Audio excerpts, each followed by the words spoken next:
The sun burned hot above the dusty market square of Zarnok 7. The slave auction was loud, dirty, and cruel. Voices shouted, laughed, and argued. People from many planets pushed through the crowd, searching for a good deal. In the center of it all sat a metal cage, small, rusty, and covered in dust. Inside, a young alien girl with dull purple skin sat curled up. Her arms were thin, her body weak, and her face covered in bruises and dirt.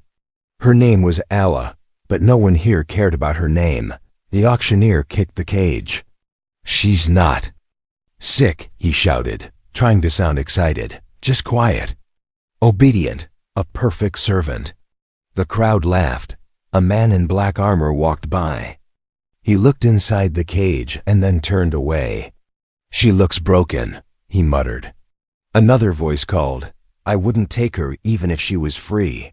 Someone else threw a small rock at the cage. It bounced off the bars. Alla didn't move. Auctioneer was getting angry. 5 credits, just 5. "Come on, she's still breathing, isn't she?" A silence fell for a second. Alla stayed quiet. She didn't cry. She didn't speak. She didn't even look up. Her eyes stared at the floor, lifeless. In her heart, she had already died long ago. Her body was here, but her spirit was gone. No one wanted her. Not even for 5 credits. Then someone stepped forward, a human. He looked different from the others. His clothes were dusty, and he had a tired look in his eyes. A small scar ran across his cheek. He didn't laugh or talk like the rest. He just stood there. Staring at her. The auctioneer noticed, "You human. Interested in this one?" The man didn't answer. He looked at Alla again. She still hadn't moved. But there was something in her that made him pause. Not her looks, not her body, but something deeper. Something hidden under the dirt, the silence, the pain. He reached into his pocket and took out a single coin. 1 credit, he said. The crowd exploded with laughter. 1? You kidding? She's not even worth that. Maybe he wants a pet. Huh. Careful, human. She might bite. But the human didn't laugh. He walked forward and handed the coin to the auctioneer. "She's mine now." The auctioneer shrugged. "Fine. Take her. Worthless anyway." He pressed a button and the cage door creaked open. Alla didn't move. The man knelt down. His voice was calm but firm. "Come." Still, no reaction. He sighed, reached in slowly, and gently touched her shoulder. She flinched but didn't pull away. Her body was cold and trembling. Slowly, she looked up at him. Her eyes were big, glowing faintly. Sad, but alive. He didn't smile. He just said, "You're free now, let's go." He wrapped a thin blanket around her and helped her stand. She could barely walk. The crowd kept laughing, but he ignored them. As they left the market, Alla leaned against him for balance. She whispered, "Why?" He looked down at her, because no one else did. They walked into the dusty streets, leaving the cruel laughter behind. The stars were already out when the human reached his cabin deep in the Rocky Hills, far from the noisy cities of Zarn. OK-7. He didn't speak much on the journey. He only looked forward and walked. The alien girl, Alla, followed slowly behind him, bare feet bruised, shoulders wrapped in a blanket, heart full of fear. She kept waiting for the pain to come. Would he hit her when they arrived? Lock her in a room? Tie her to a chair? That's what they all did before, but when they reached the cabin, something strange happened. He opened the door and stepped aside. "Go in," he said quietly. She froze. There were no chains, no weapons, no one waiting to hurt her, just a small warm room with a glowing heater in the corner, a table with 2 chairs, and a strange smell, something cooked with care. Her legs shook. Her stomach growled. She hated that she felt hungry. Still, she stepped in. He followed, placed some dried fruits and warm bread on the table, and poured water into a cup. "Eat." She stared at the food. then at him. What do you want? From me? She whispered, voice dry and cracked. Nothing, he said, sitting across from her. You're not my slave, she blinked. Those words didn't make sense. She had been bought.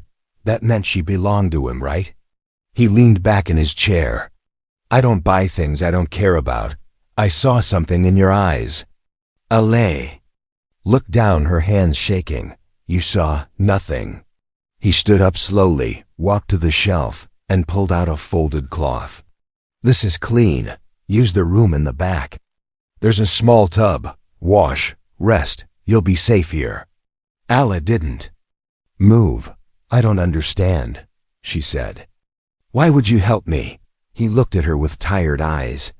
Because someone once helped me when I was nothing. Then he turned away and walked to the door. I'll stay outside. You need space.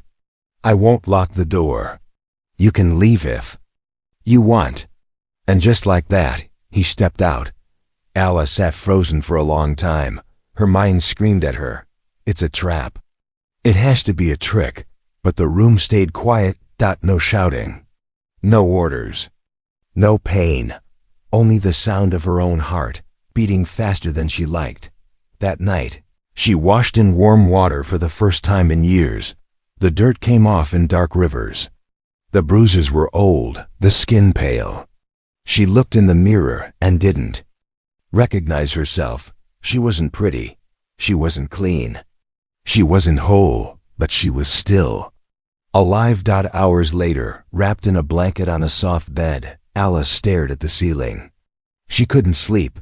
Then she got up, quietly opened the door, and stepped outside.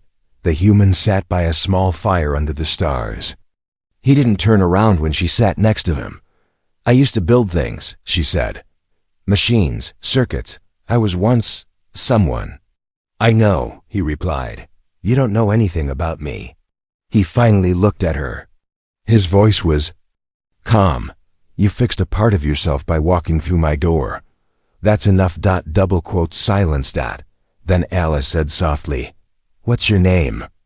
He answered, Kale. She nodded. Thank you, Kale. Kale poked the fire with a stick. You don't owe me anything. Sleep, heal, we'll talk later. But Alla didn't move. For the first time in years, she wasn't scared of the night, and for the first time ever, she didn't want to run. Alla screamed in her sleep. Kale rushed in, holding a small light. She sat up on the bed, shaking, her hands covering her face. No, don't take me. Please don't, she cried. He didn't touch her. He just waited. Her breathing slowed. Her eyes opened, wide and wet with tears. She looked around, confused. No chains. No cage. Just a blanket, soft sheets. And the man who didn't try to hurt her. Again. Just like last night. I'm sorry, she whispered, curling into a ball. I thought I was back there. You're not, Kale said gently. You're here. And you're safe. He left a small cup of warm tea beside her bed and stepped out of the room without another word. The next morning, Alla sat quietly by the window. She watched a bird-like creature fly past. The sun was rising, and a soft breeze came through the half-open window. For the first time in years, she didn't feel like a prisoner. She touched her own face. It felt strange clean, no bruises, no chains, just skin and sunlight. A soft knock came at the door. Kale walked in, holding something in his hands. A tool. Old and broken. I was going to throw this away, he said, placing it on the table. But maybe you could look at it. Alla blinked. Why? He shrugged. You said you used to build things. She stared at the tool. A piece of junk from the war. Most people didn't even know what it was anymore, but she did. She picked it up carefully and turned it in her hands. Fingers remembered shapes. Her mind remembered designs. It was like touching part of her old self. The self she buried long ago. Do you know what this is? She asked. Kale raised an eyebrow. Do you? Alice smirked. A small one, quick and shy. It's a military interface stabilizer. used in mech suits during the Third Border War. But this one's damaged here, she pointed. And this part is too old to work with modern tech. She looked up. Kale was just staring at her. She frowned. What? He smiled a little, just listening. That smile. It made something inside her shift, just a little. Like a locked door opening a crack. Later that day, Ayla stepped outside. The cabin sat near a rocky hill with wild flowers growing. At its base, she walked slowly, feeling the earth under her feet. She wasn't used to freedom. She wasn't used to peace. And most of all, she wasn't used to being seen as a person. That night, by the fire again, Cal handed her a simple tool. Kit, build something, he said. Ayla looked at him. I don't know if I can anymore. You just did this morning, he said. But that was just one memory. Then build another.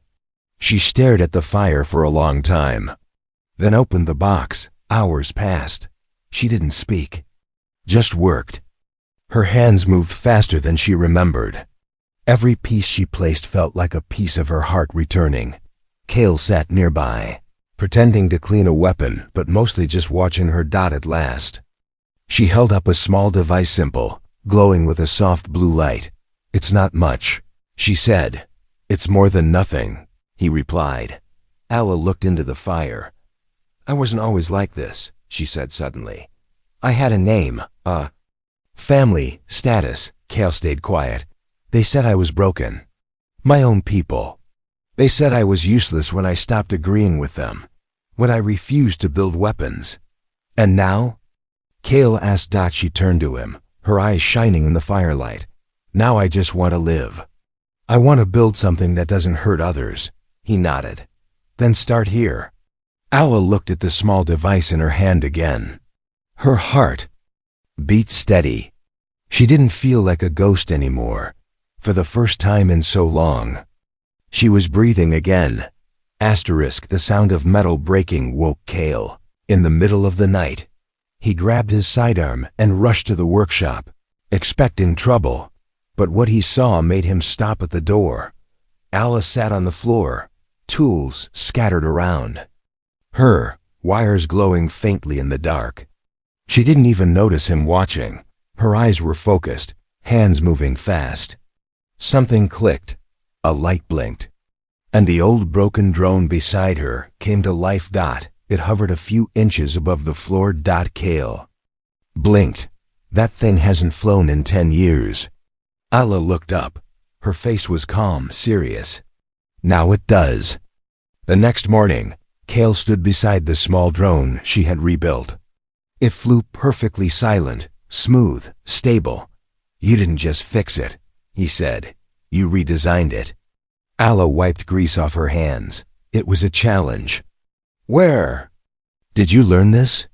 He asked. She hesitated.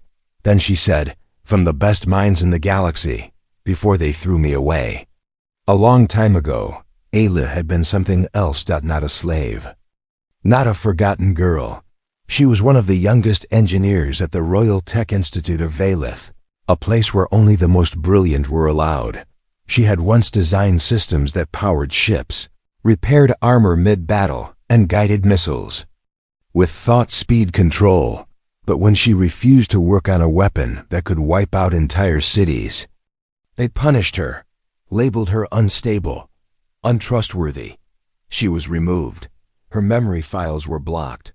Her name erased, and finally, sold like trash. I remember more each day, she told Kale as they sat outside the cabin. Like waking from a long sleep, they tried to bury my mind. But not everything stays buried. Kale looked at her. Maybe the things they feared are the things you should use? Ayla smiled slightly. Maybe. But they weren't alone. Far across the hills, a silent black drone flew overhead, unseen by either of them. It zoomed in, captured Ayla's face, and sent a signal to a dark ship floating high above the atmosphere. Inside that ship, a man in gray armor looked at the screen and grinned. She's alive. Back at the cabin, Ayla spent the next 2 days improving everything. She upgraded Kale's old scanner. repaired his broken field knife, even helped power the cabin lights with a small energy loop made from scrap. "You're building your own world here," Kale said. "No," Alla replied. "We are." But even as she said it, something in her chest felt cold, a whisper in the back of her mind. "They will come for you." That night, Alla stared at her reflection in the mirror. Her face was cleaner now. Her eyes were stronger. But the mark they burned into her shoulder, the symbol of useless property, still remained. She touched it slowly. "They were wrong about me," she whispered. She turned to leave the room and froze. The window was open. She was sure she had closed it. Her breath caught in her throat. Someone had been here, outside. In the distance, a silent figure hid among the rocks, watching, waiting. Alla didn't tell Kale right away. Instead, she stayed up all night, building a tiny sphere no bigger than a fruit dot by sunrise. It floated quietly outside the cabin like a paupi. Watchful eye. Kale raised an eyebrow. "What is that?" "Something to keep secrets out," Alla said. Her voice was firm now.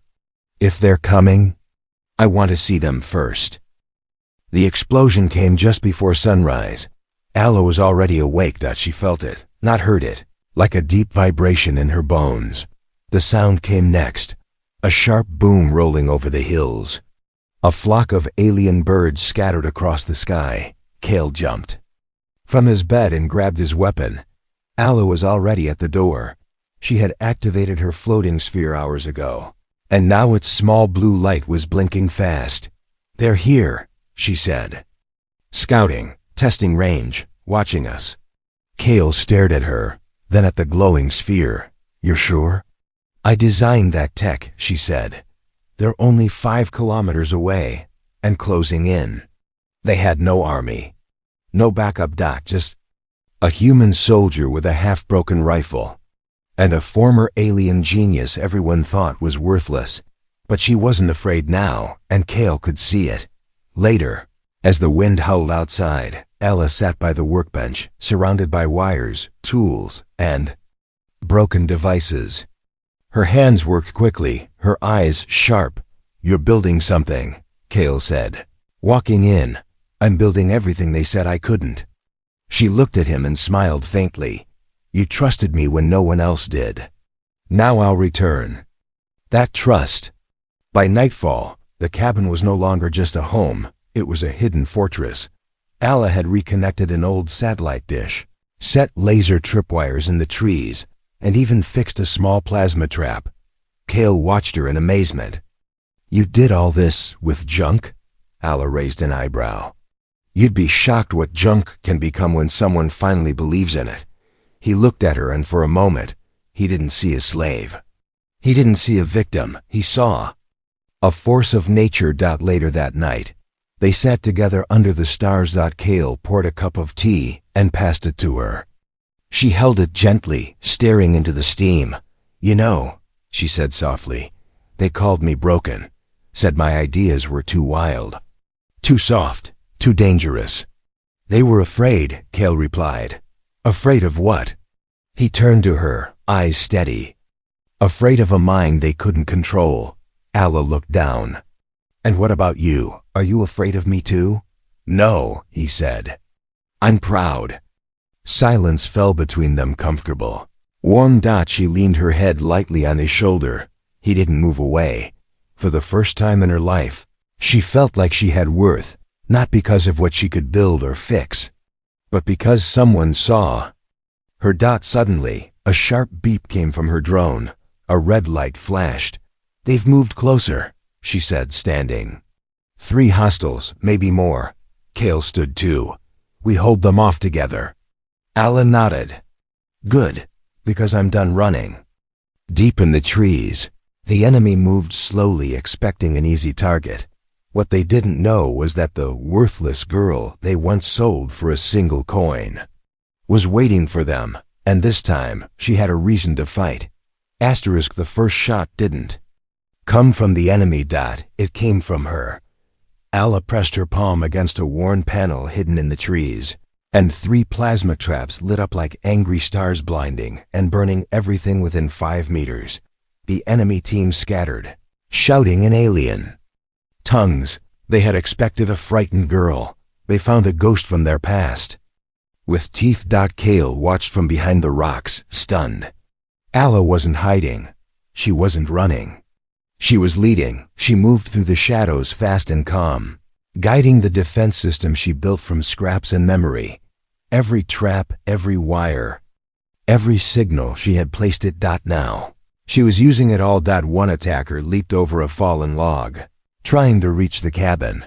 Alla was already there. She hit a button on her wrist.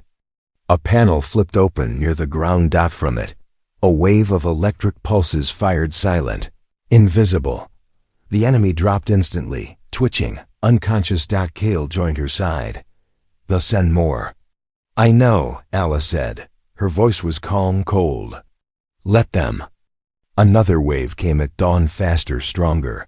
This time they came with guns, drones, even fire. But Alla had planned for this too. As they charged up the hill, a blast of dust and light shot from the ground. Hidden mines launched sand into their visors. Drones spun out of control. Kale fired his rifle. Alla directed the traps. They weren't just fighting. They were winning. By mid-morning, smoke rose from the trees. 6 enemies down. 2 ran. 1 was left. The commander. Tall, gold armor, pale eyes. He stepped through the smoke and saw her. Aela. She stepped forward too. No fear, no weakness. He laughed. You? The girl they sold for 1 credit? Alla didn't blink. And still too expensive for trash like you. He aimed a blaster at her. They wanted you dead. I came to finish the job. Alla stared at him, then said quietly, you can try. The fight was short. The commander was strong, fast. Alla was smarter. She moved like she knew his next step. She dodged. She struck. And when he raised his blaster again, she pressed a small disc against his chest. Click. Boom. A flash of white light exploded between them. When the smoke cleared, he was on the ground, armor cracked open, chest plate sparking. He groaned, bleeding, as Ayla stood over him. You were never afraid of my mind, she said. You were afraid I'd stop letting you control it. He spat. You were nothing. She looked him in the eye. Then why are you the one on the ground? Later, as the sun rose higher, Alla sat beside Kale on the cabin steps. Her face was dirty. Her hands were burned. Her heart was still racing, but she was alive. More than that, she was free. Kale looked at her, pride in his eyes. You didn't just survive today. You let it. Alla nodded slowly. They thought I couldn't fight. He smiled. They were wrong. She leaned against him, just a little. I fight for myself now. They offered her a medal. She didn't take it. The High Council of Zarnok 7 stood in their tall glass tower, dressed in gold, surrounded by cameras and guards. You saved an entire sector, one official said. We want to honor you. Alla looked down at the silver badge in the woman's hand, a shiny reward. Public praise. The same people who once called her broken were now clapping. The same system that sold her for 1 credit now begged to put her face on posters. Alla said nothing. She turned, walked out of the chamber, and never looked back. 1 week earlier, the battlefield still smoked. Kale's cabin had burned halfway down during the final attack. The rest was gone, enemies defeated. Ela's past destroyed in the fire. She stood where her bed used to be, watching the wind carry ash into the air. Kale walked up beside her, holding 2 cups of hot tea. This place can be rebuilt, he said. She took the tea but didn't drink. I don't want to rebuild what was. He looked at her. What do you want? She was quiet for a long time, then said, to create something that never existed before, a place for those like me. Today, she had that chance. Deep in the desert valley beyond the mountains, Alla stood on a platform overlooking a massive field of metal and rock. Engineers and builders, alien and human, worked side by side. Kale walked up beside her again, wiping sweat from his brow. "Still think you're worth nothing?" he asked, smiling. Alla didn't smile back. Not yet. Instead, she pointed toward the far side of the site. "That lab will study broken tech from the war. That section there will teach abandoned girls like me. And over there," she paused, "we'll build something that's never been built before." That night, the two of them sat beside a campfire again, just like the beginning. But everything was different now. The fire was brighter. The air felt cleaner. And Hila's heart no longer carried chains. She stared into the flames. "I thought I was trash," she said. "Less than trash. I thought no one would ever see me as more than a price tag." Kale didn't interrupt. "But then, you gave me one credit. And somehow that was the most anyone ever gave me." She looked at him. "Why?" he shrugged. "Because I saw something in your eyes. You didn't even know me. I didn't need to." Silence. Then Alla reached out and held his hand. For a long moment, neither of them moved. Then she whispered, "Thank you for seeing my worth before I did." The next morning, a group of young alien girls arrived at the valley. Scared, quiet, just like Alla once was, she welcomed each one personally. No chains. No orders. No fear. Just freedom. And a chance to begin again. Back in the city, people would still whisper about her. The girl who was sold for nothing. The genius they threw away. The ghost who came back stronger. But Alla didn't care about their stories anymore. She was too busy writing her own. And this time, she was the one holding the pen. Asterisk, sold for 1 credit. Deemed worthless, but in the eyes of one human, she was always priceless.